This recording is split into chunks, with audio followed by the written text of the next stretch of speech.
Welcome to Penrose Learning, where we make understanding easy. In this video, I will explain how to play your Nintendo Switch Fortnite account on PC. To begin, you will need an Epic Games account, which serves as the central hub for all your Fortnite progress.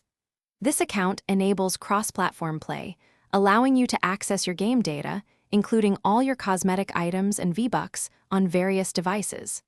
The process is straightforward, ensuring your gaming experience remains consistent whether you are on your console or computer. First, ensure you have an Epic Games account. If not, create one on the Epic Games website. Once logged in, navigate to your account settings.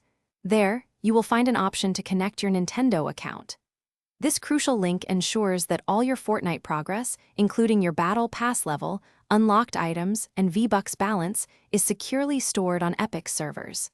This connection is the foundation for playing on your computer. Next, you will need to install Fortnite on your personal computer. Begin by downloading the Epic Games launcher from the official Epic Games website.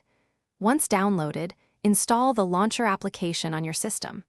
After installation, open the launcher and sign in using the exact Epic Games account you linked to your Nintendo Switch. From within the launcher, find Fortnite in the Store section and initiate the game installation. This will download all necessary game files. Once Fortnite is installed and you are logged in with your linked Epic Games account, your progress will automatically synchronize. This means all your Battle Pass progression, unlocked skins, emotes, and V-Bucks will be available on your personal computer, just as they were on your Nintendo Switch. You can seamlessly switch between devices, enjoying a consistent gaming experience. Play with your friends, no matter if they are on console or PC, and continue your Fortnite journey without interruption. Thanks for watching. If this was helpful, leave a like and consider subscribing. See you next time.